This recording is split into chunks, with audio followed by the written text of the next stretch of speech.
And then we'll get the guitar and chant.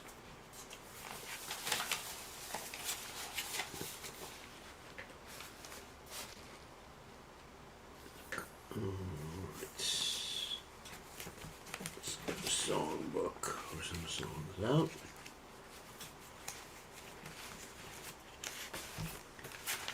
All right.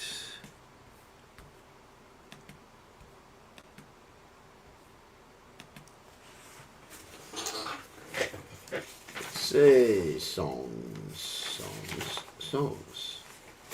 Okay.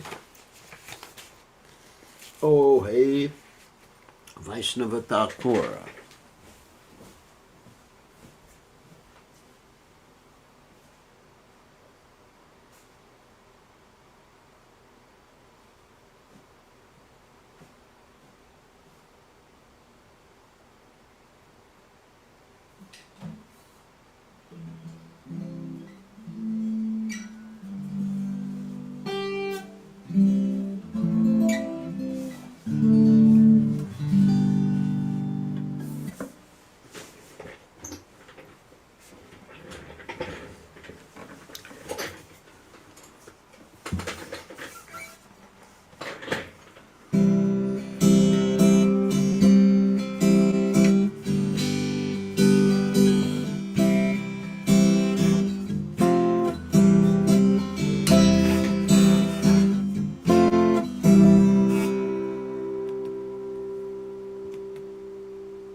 Vaishnava Thakura Dayar Sagar Eda Say Karuna Kori Om Vaishnava Thakura Dayar Sagar Eda Say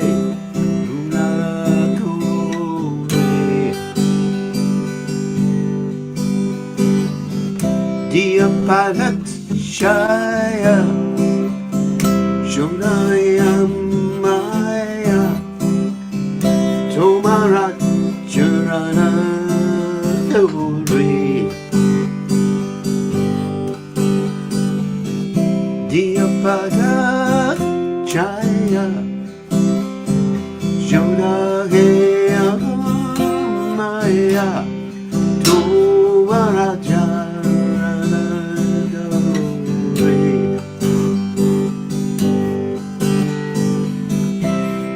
Jaya Begatami, Jaya Dosha Shodi, Jaya Guna, Deoda Se.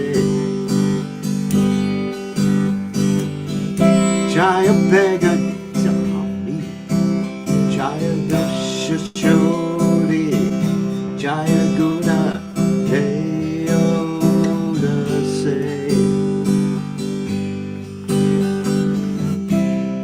Jaya Satsanga Deoya Mare Oshachi Gira Se Jaya Satsanga Deoya Mare Oshachi Sangera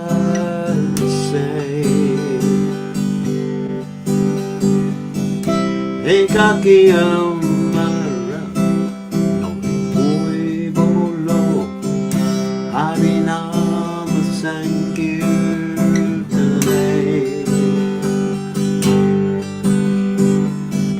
Ekaki Amara No Boy Bolo Harinam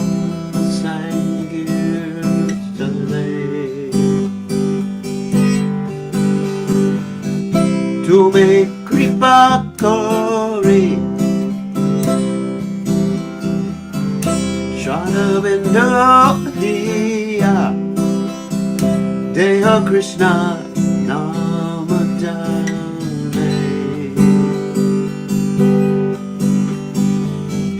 Tumi kripa kore Shadavindu Diya Deo Krishna Namadane.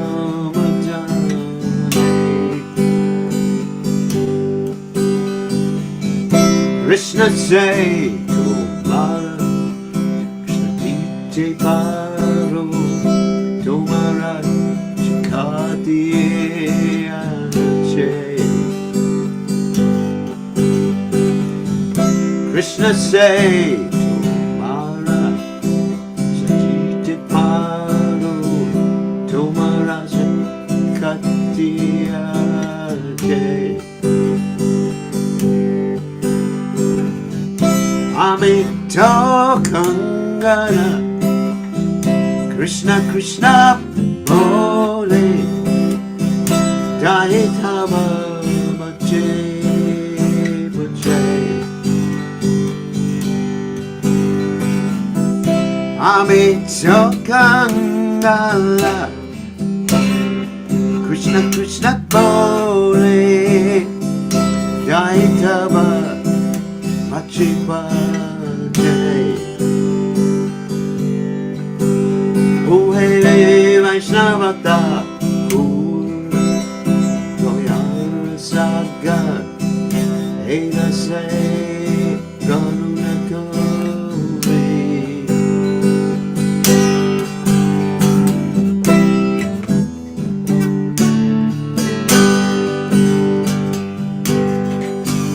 Jaya Prabhupada Prabhupada Jaya Prabhupada Prabhupada Prabhupada Prabhupada Prabhupada Prabhupada.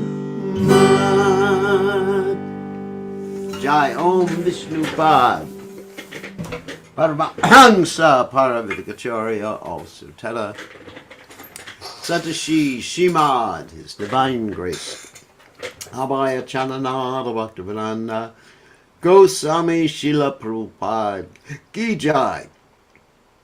ISKCON Founder Acharya Srila Prabhupada Ki Jai. Anantagoti Vaishnava Vrind Ki Jai. Namacharya Srila Haridas Thakur Ki Jai. Prem Se Kaho Shri Krishna Chaitanya Prabhu Nityananda Shidwaita Gadadha Shri Vasudhi Gaur Bhakta Vrind Ki Jai. Shri Shri Radha Krishna Gopi Gopinath Sayam Kunda Radha Kunda Giri Govardhan Ki Jai. Vrindavanam Ki Jai. Mathuram Ki Jai. Jagannath Swami Ki Jai. Yamuna Mai Ki Jai. Shrimati Tulasi Devi Ki Jai. Samaveda Bhakta Vrind Ki Jai. Gaur Premananda Hari Hari Bol.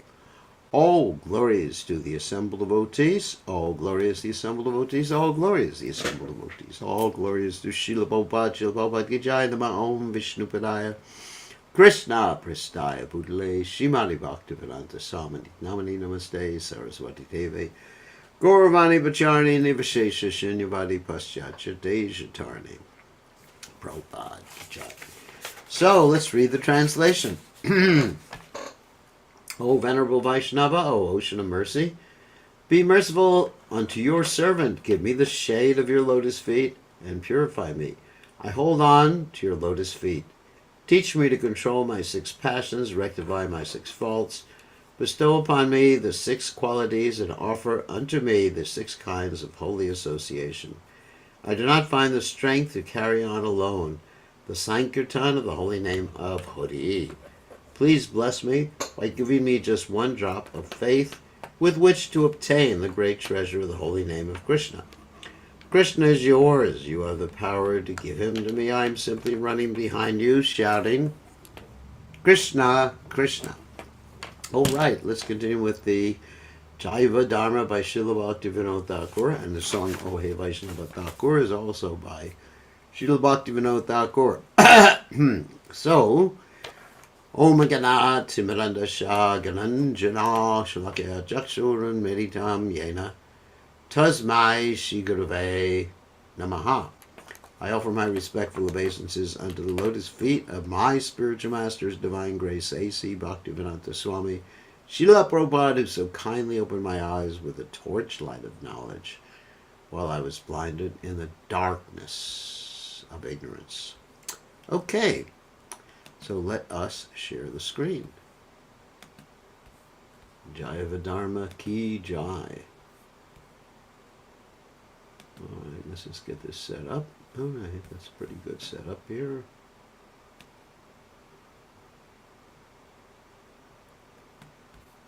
And one other thing we got to do. Oh, interesting. Okay, so we're here in this section is about Madhurya Ras. So if anyone's not advanced enough to listen to this, then just chant Hare Krishna. We already talked about the limitations, which is mentioned in the previous paragraph, of Mayavad or impersonal philosophy. Impersonal philosophy concludes that variegatedness is Maya, and ultimately everything is one. And therefore the absolute truth, to be perfect, must not have any sort of variety or variegatedness. So there is a logical flaw to that particular argument. First of all, the absolute truth must contain everything to be the absolute truth, the source of everything, Janma Jasha Yataha. So it must have variegatedness and not variegatedness simultaneously. Of course, that's a Chincha Beta Beta Swarup philosophy.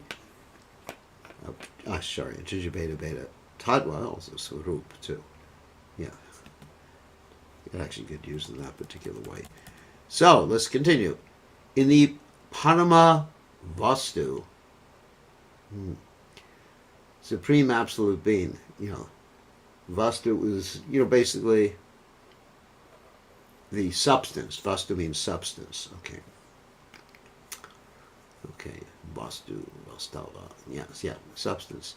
So, in the Parama means supreme. In the supreme substance, the supreme entity. Okay, let's make that more precise. Supreme Absolute Being is the embodiment of rasa, which means a taste or mellow, and rupa or beauty. He is therefore the repository of the wonderful variety that is reflected in the perverted rasa of the mundane plane. So, repository and source of the variety that we see here in this world. If there wasn't variety in the source, then there would not be variety in the emanation.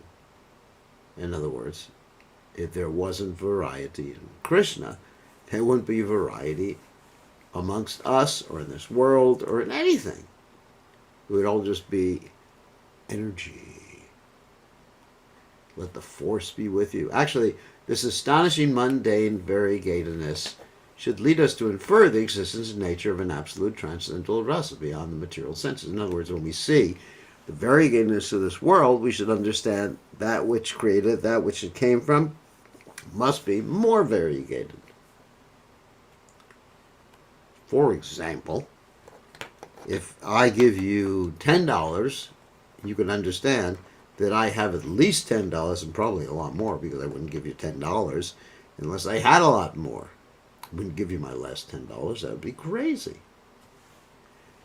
So I must have more than $10. However, mundane variegatedness, means variety, can give us but a poor semblance. That means it resembles, but it's like a reflection. Like a mirror gives us a poor semblance of who we are, what we look like.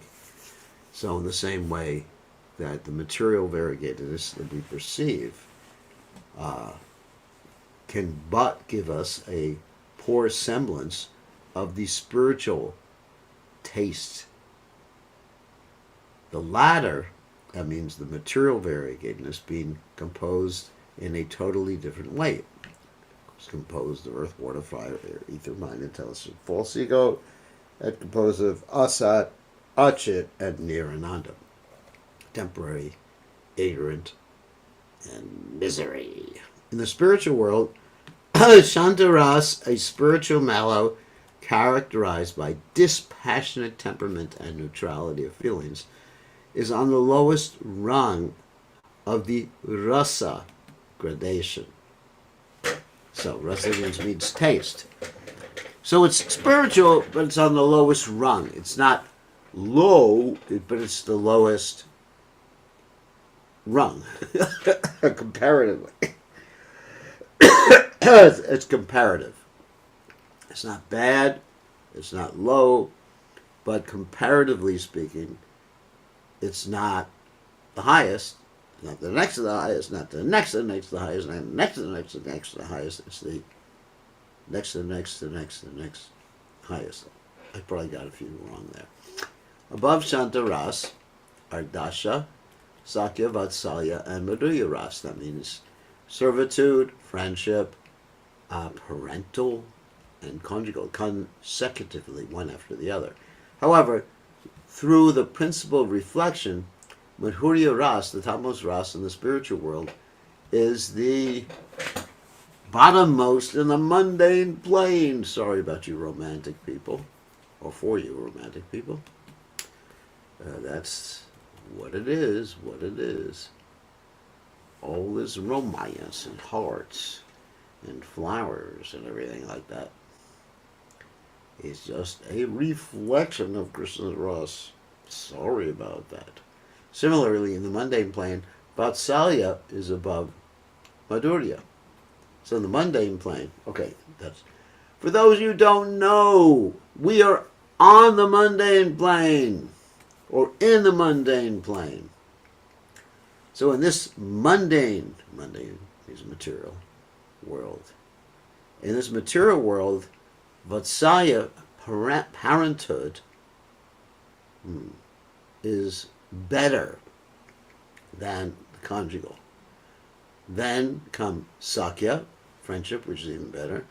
Dasha, servant, and finally on top is Shantaras, someone who appreciates. Therefore, those whose conclusions are based on the nature of this material plane misconstrue the activities of the transcendental Madhurya Ras by incorrectly considering it as equivalent to the mundane Ras and therefore degrade it low. That's why, just put it in common language, that's why people criticize Krishna as being lusty. They say, how can you, Hare Krishnas, worship someone who just doesn't even follow regular? You're being asked to follow the regulated principles when you take initiation, and Krishna doesn't follow them. What is happening here? He's the little... Actually, what happened here? It says preparing live stream. Let me just check. There's seems to be a glitch in the matrix.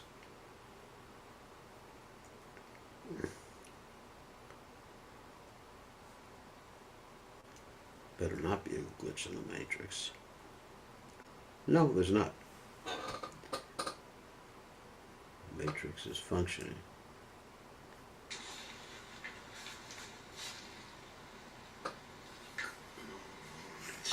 Well, let's see. Maybe went offline. Oh, yeah, we're offline. Hold on a second. Not offline for Zoom, but we're offline for the streaming, the live streaming. Hold on a second. I have to glitch in the matrix.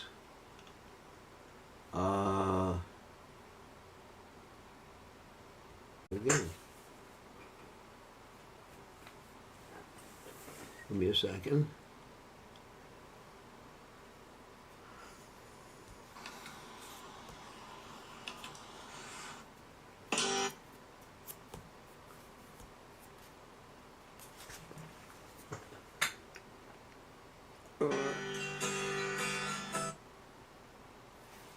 Repository and source Okay, of we the got most variety of that what I we was see saying. here in Okay, this world. I think we're on. If there wasn't variety in the All right, back to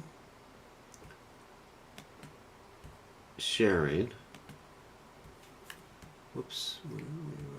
Alrighty. Okay, here we go. Okay, sorry about that. Okay, so, okay, I'm going to translate this into common English. It says, therefore, those whose conclusions are based on the nature of this material plane misconstrue. Let me just check, make sure. Yeah. source. Misconstrue the activities of the transcendental Madhurya Ras by incorrectly considering it as equivalent to mundane Ras and therefore degraded low. In other words, just repeat what I said before so people watching on Facebook and so forth don't forget that people say, why are you worshiping someone who doesn't even follow the regulated principles? He's hypocritical. He's asking you to follow the regulated principles like your parents asked you to do things and they said, don't do as we say. I mean, don't do as we do as we say. And you said, forget it. You're a hypocrite. So is Krishna hypocritical? No. The difference is with our parents, they are of the same nature as us, and they had to follow the same rules as us. As Krishna is God, by definition, whatever he does is proper. Plus, Krishna never danced with anyone else's wives in the middle of the night because everyone belongs to him. If someone thinks that their wife is their wife, that is the Maya. The real illusion. Okay. So this is a common thing that people criticize us for. They say, you're worshiping a sex god. So actually, in the spiritual world, Mathurya Ras, conjugal, is resplendent in divine purity, forever embellished and pristine. Payur, extraordinary magnificent and sweetness. On the transcendental plane, Krishna's exchanges with his consorts are the exchanges between the divine Purusha, that means supreme person, the person, enjoyer, and the divine Prakriti, means energy or enjoyed, and are therefore absolutely sanctified and metaphysical. Metaphysical means beyond the physical or spiritual. Exchanges between the men and women of the material plane based on mundane relationships are certainly blemished and shameful. Ooh. Sorry about this. You can read something else if you want, like the Kama Sutra.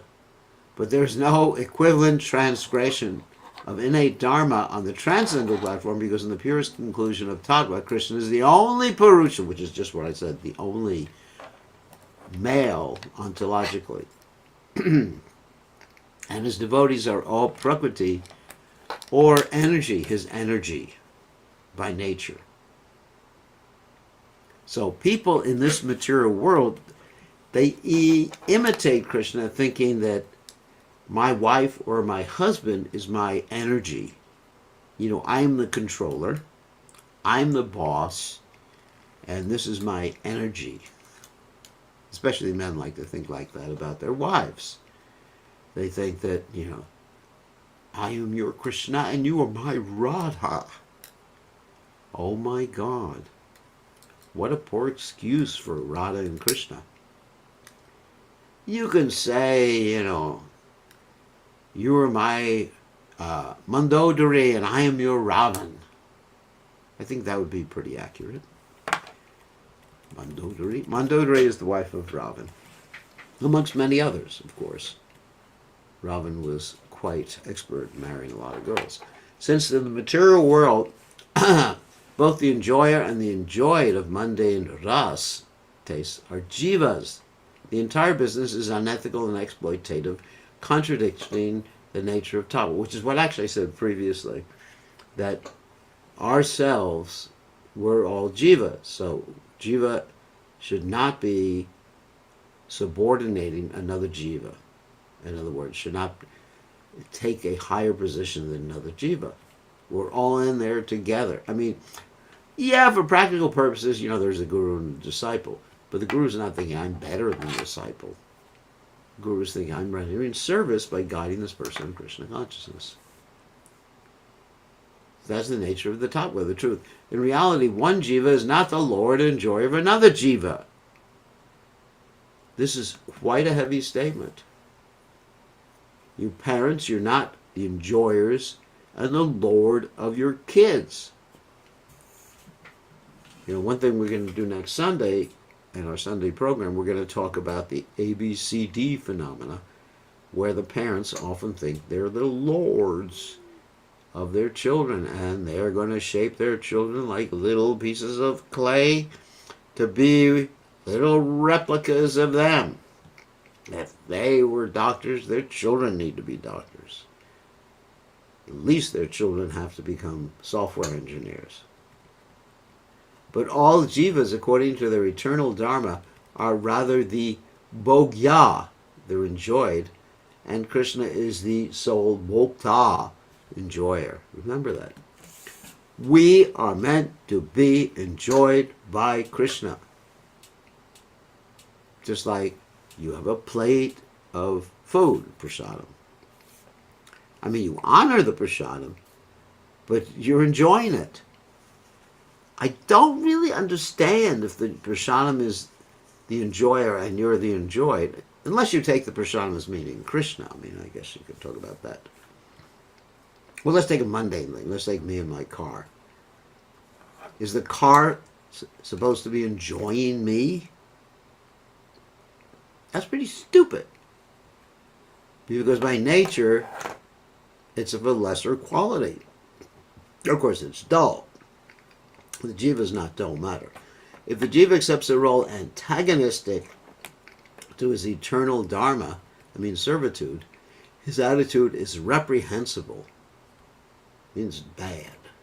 Certainly, there are many similarities between the original spiritual object and its material reflection. There's so many. You can learn a lot about the spiritual world by looking at this world.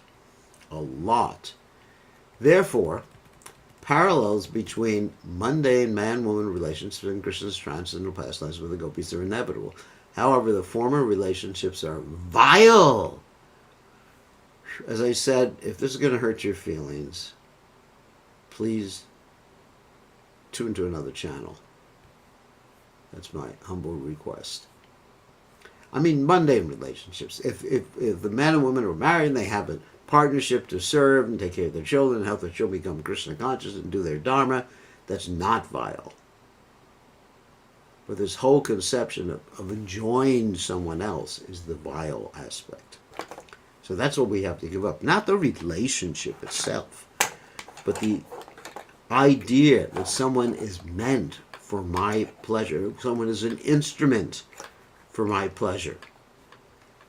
Someone is meant to serve me.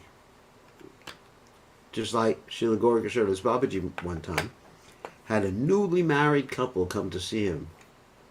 And he said, the couple asked, "Do you have any instruction for us?" And he said, "Yes, you should serve your wife. Cook for her. Clean her clothes." What are you married for?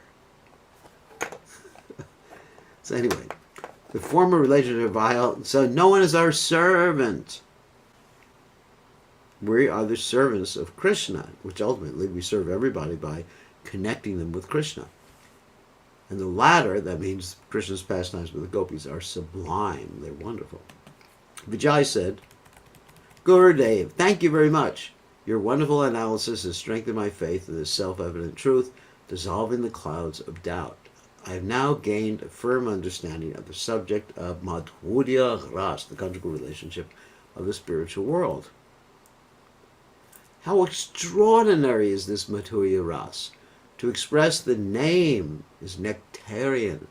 How saturated with extreme ecstasy and transcendental energy it is. Just by hearing the name Madhurya Ras, you become ecstatic. After hearing about Madhurya Ras, I am amazed that there are still those who are truly unfortunate by seeking bliss in Shanta Ras.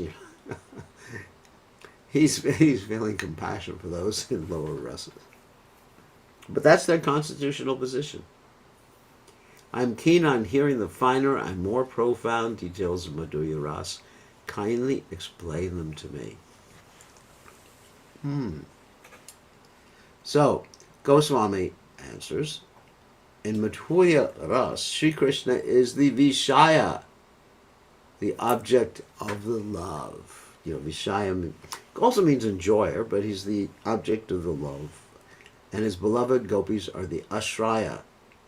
That means the shelter or the possessor of the love. And together they become the Alambana foundation of this ras. Alambana means they, together, hearing about them stimulates our love of Krishna. Alambana is a type of stimulation that is directly connected to Krishna or Krishna's pure devotees. The Alambana foundation of this rasa. That's under the category of vibhava, which means that which stimulates your emotions. Bhava means emotions. So there's Alambana, which is directly Krishna or his devotees. Vishaya said, would you kindly explain the qualities of Krishna as the Vishaya, the focal point for the love, the person who's being loved in conjugal ras? So here's certain qualities of Krishna. Of course, there are unlimited qualities. Generally, Nectar Devotion talks about 4, Dhirodata, Dhirodota, Dhiroprashanta, Dhirolalita, which some of them, and we talked about this before, some of them appear to be contradictory, but they're in different times. Krishna manifests different qualities. Goswami said, oh my son, or my son, what a beautiful question. Shri Krishna is that magnanimous Purusha, enjoyer, embellished with all good qualities. And here's some description. He possesses the striking hue of a fresh monsoon-laden cloud. Now, if you don't know what a monsoon is, that's the season where it rains in India. And when the clouds are just fresh, so they've just formed before there's actually rain pouring from them. There's sort of a darkish bluish hue to them. He is lovely, charming, endowed with all auspicious symptoms, strong, ever youthful, expert, intelligent, of sweet speech, and a genius. He's also very peaceful and patient. These are the qualities of God. Where else will you find the list of these qualities? What other religion will have a list of these qualities? They'll say, well, God is great. What does it mean he's great? He has these qualities: peaceful and patient, witty, astute, self-satisfied, grateful, and generous. He is captivated by the love of his devotees. He is grave. Grave means very serious. Sometimes he's not serious. The most accomplished in everything and illustrious. Famous. The enchanter of the gopis. He is always the original and unique, a performer of extraordinary deeds. His exquisite beauty is unmatched. He is the apple of everyone's eye. Should be the apple of everyone's eyes. And the most expert flute player.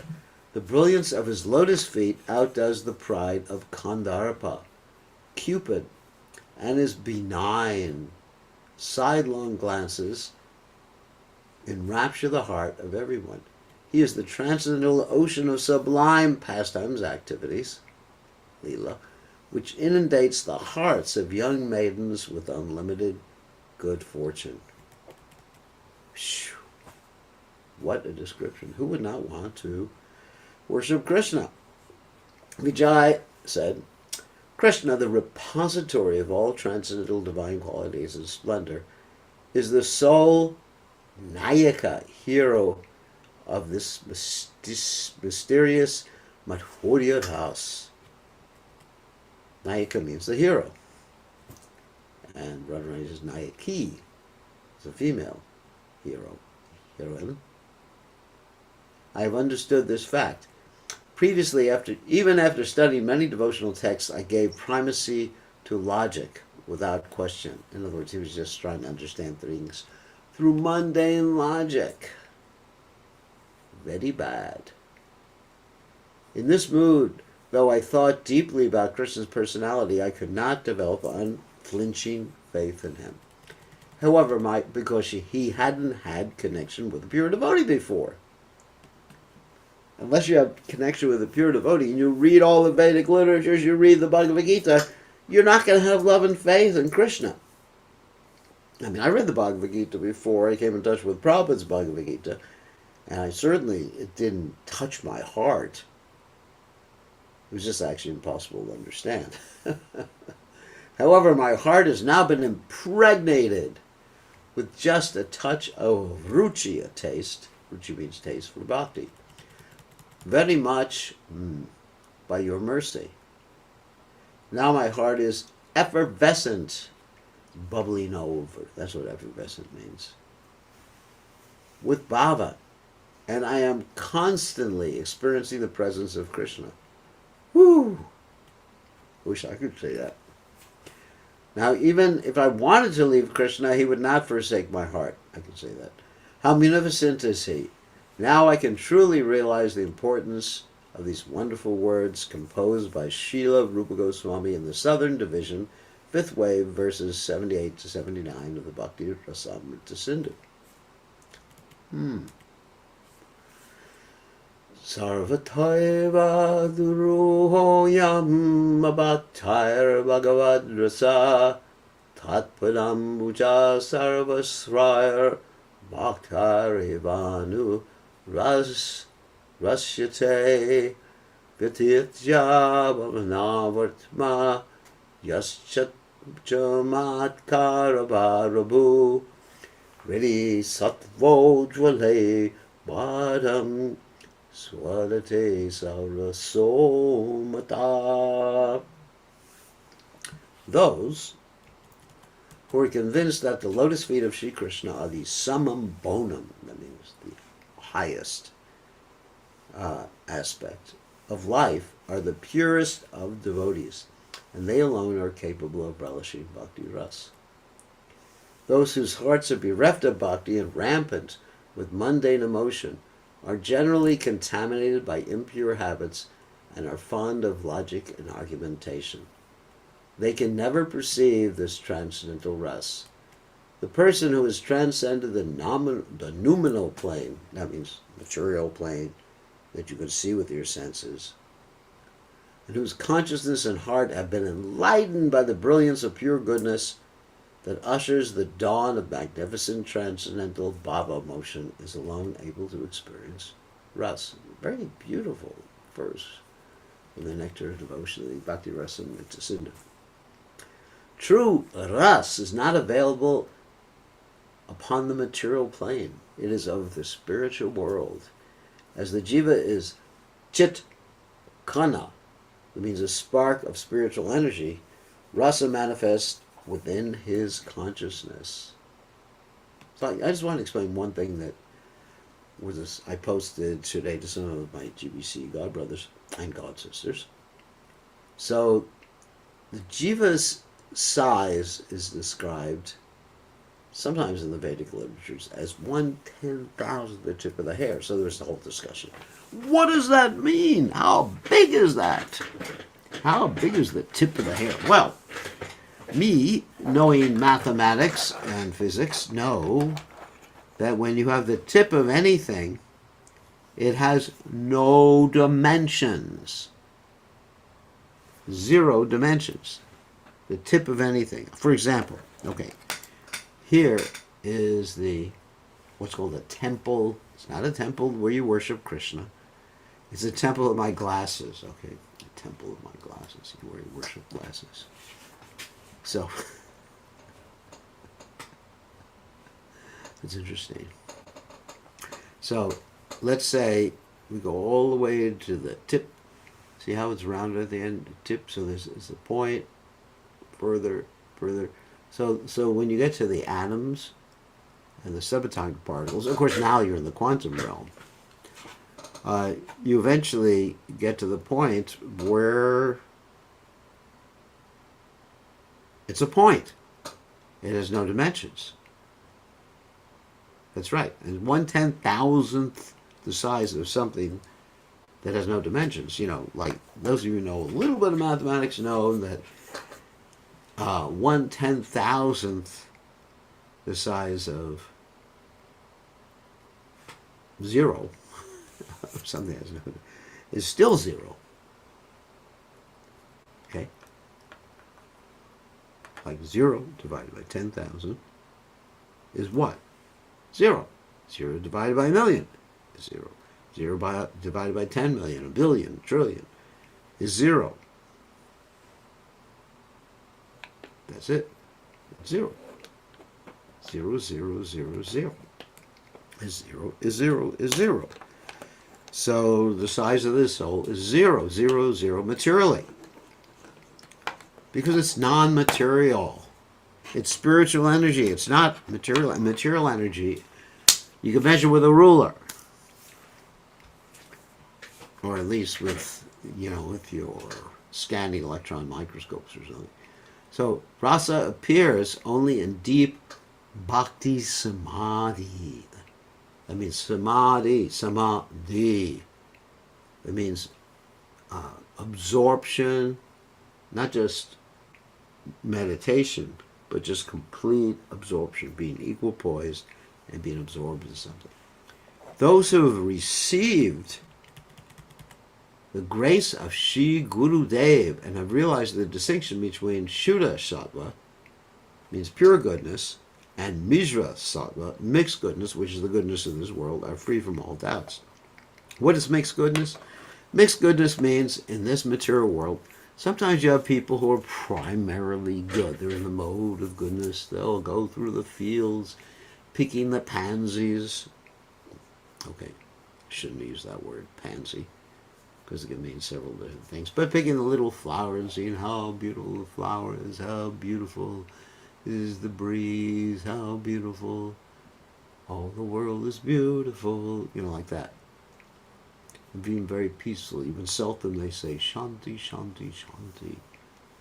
Because, why is it mixed? Because there's still some personal interest there. And still, you can eventually get them angry because the modes of nature are competing for supremacy. Sometimes the mode of goodness is prominent, defeating the other two, etc. So, mixed goodness. Those who know the distinction. This is really important point because I find many devotees, they confuse mixed goodness with goodness, with pure goodness. And it's really completely different. I mean, it's a hint of it. But Goswami said, very good, Vijay, your understanding is correct. Let me see if you know the relationship between Shuddha Sattva and Mishra Sattva, mixed goodness and pure goodness. The answer to this question will dissipate many of your own doubts, opening the doors of your perception to a new truth. So here he's being tested by Guru Maharaj. Vijay offered prostrated obeisances to his spiritual master and began to speak with heartfelt humility. Guru Dev, I will try my best to answer your question. Kindly correct me if I make any mistakes.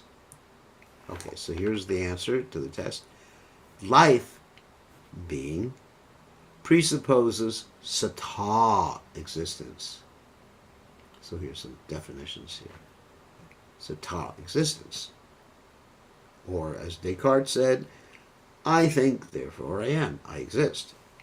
When existence, formability, and activity are present in an entity, thus, that entity is designated as sattva.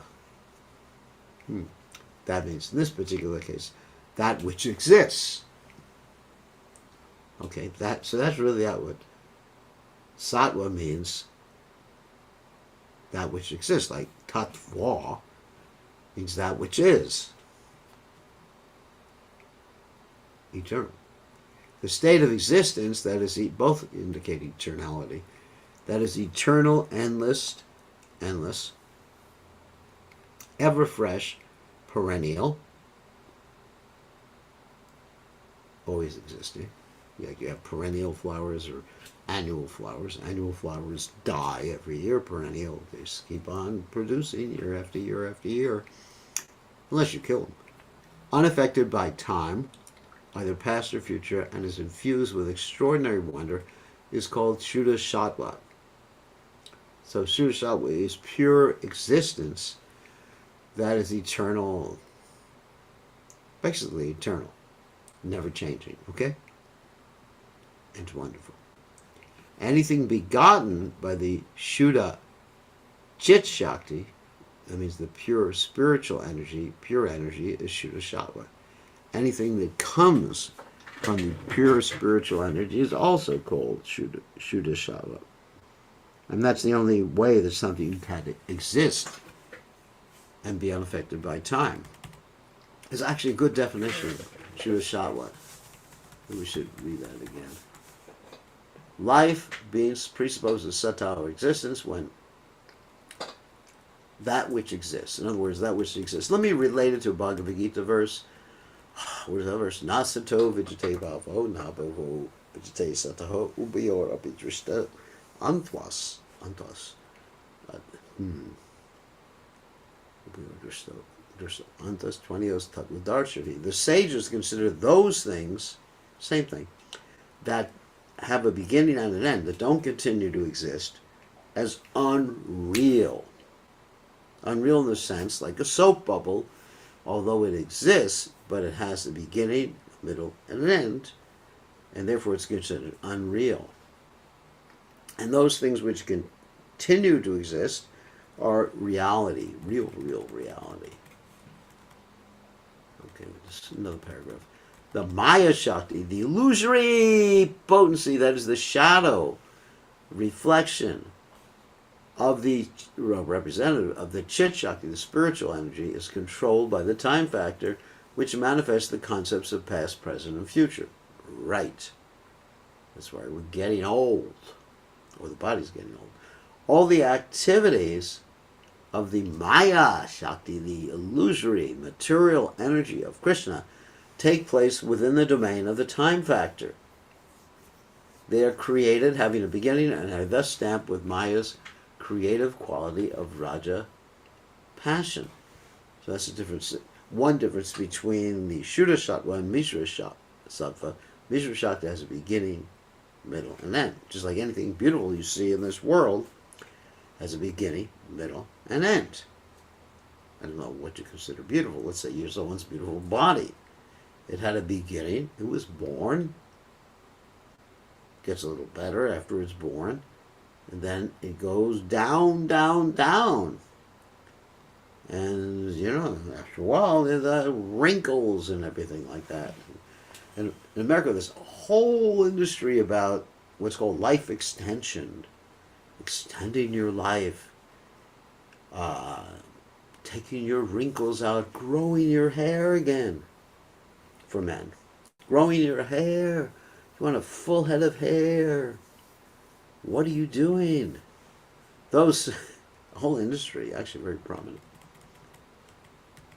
It's called the Fountain of Youth. Fountain of Youth was actually originally something that was supposed to be in America, in a state called Florida. And so there was a rumor that this Fountain of Youth, you bathe in, you become youthful again, was there in this place, before or right when America was being discovered, And so there was one particular person known, Polsty Leon, who was leading an excursion to try to find the Fountain of Youth. So he looked all over the state of Florida, and he couldn't find the Fountain of Youth. And nowadays, the state of Florida is marked as a place for old people. So instead of having the Fountain of Youth, it's the Fountain of Old Age. All right, let me finish this paragraph. Those same activities are also marked for destruction. Hence, they are also stamped with Maya's destructive quality of Tama, ignorance. So anything that has a beginning, middle, and end is Mishra Sattva.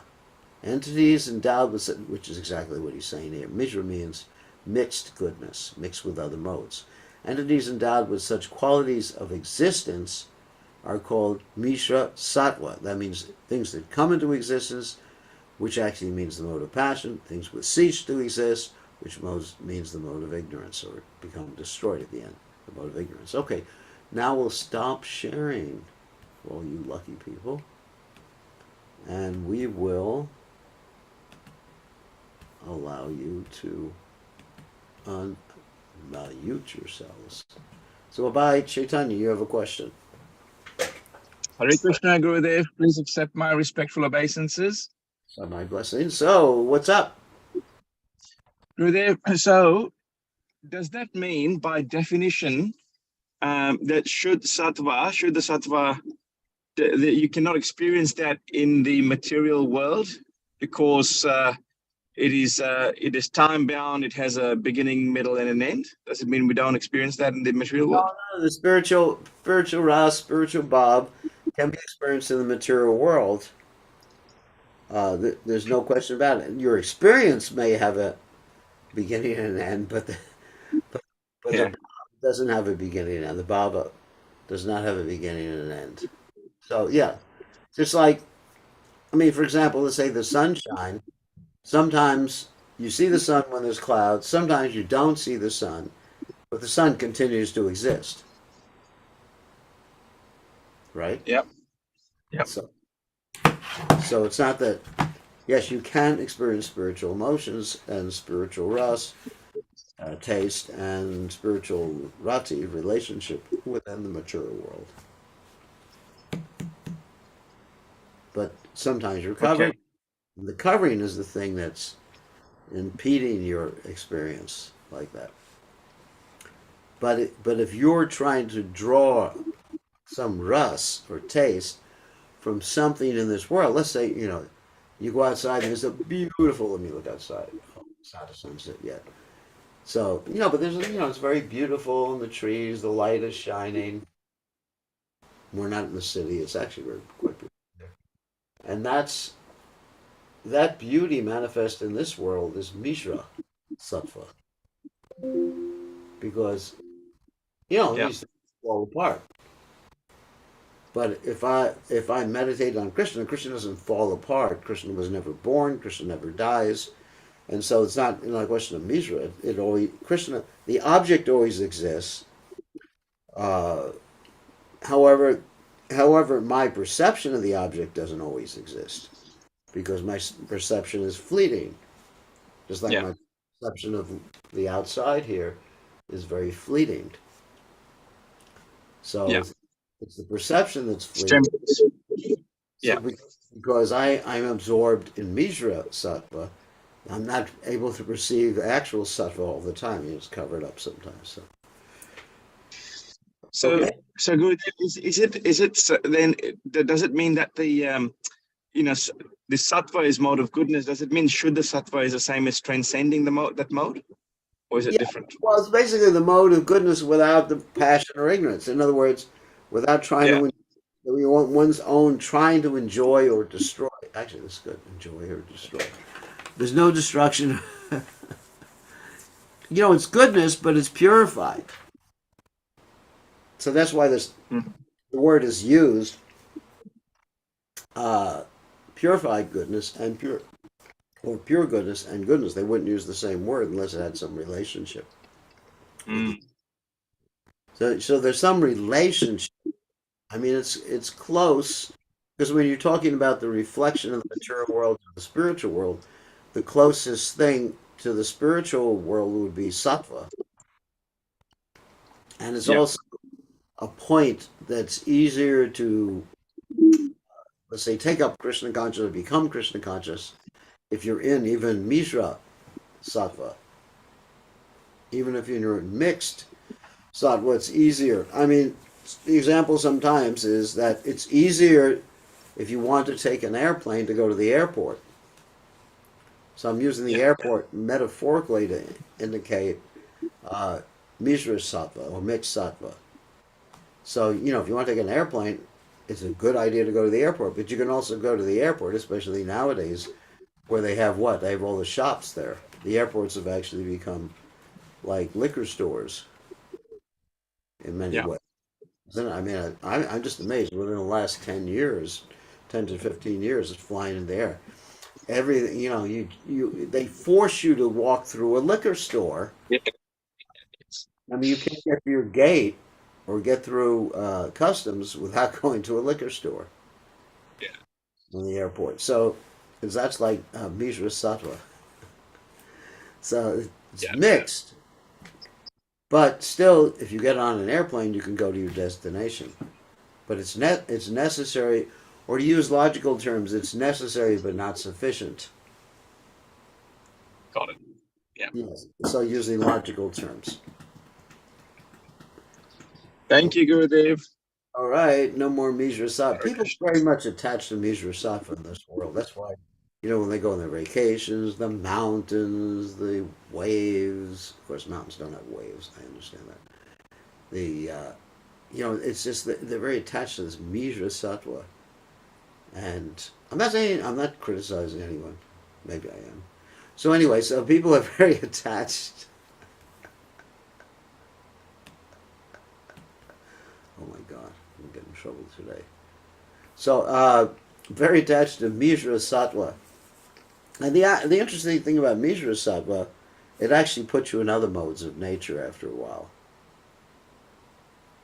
That's the interesting. If I'm very attached, let's say I listen to classical music. All right, let's use an example. It's not going to offend anyone on this class. So let me check.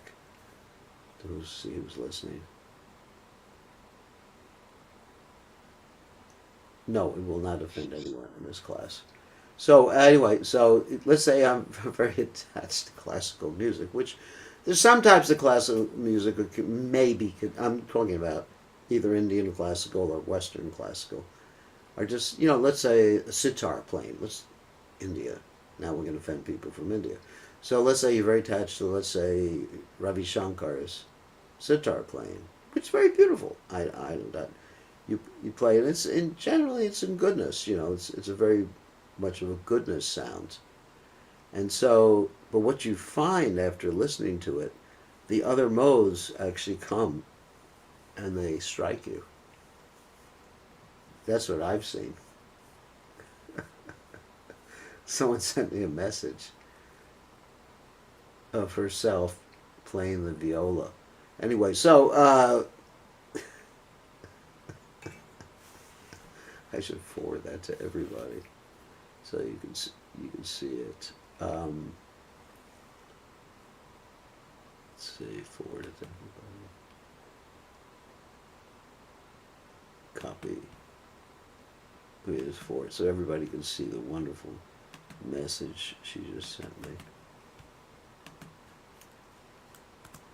So anyway, so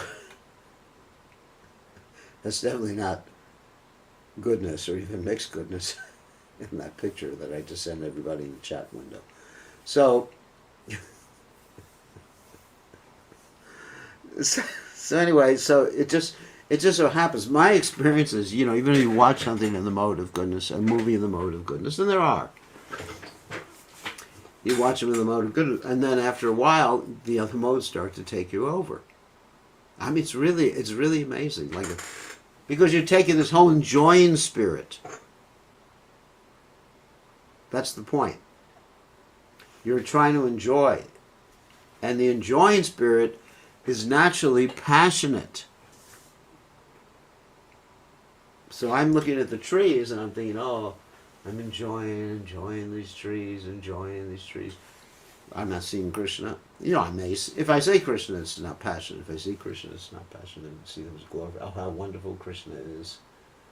Oh, how he's designed things nicely. That's not passion. But if I'm trying to enjoy the atmosphere of the trees, that brings in passion. And then when one brings in passion, that's Mishra. Okay, on that happy note, we have to end. Thank you very much. I hope I didn't offend too many people with this class. All glories to His Divine Grace, A.C. Bhaktivedanta Swami, Srila Prabhupada, Srila Prabhupada.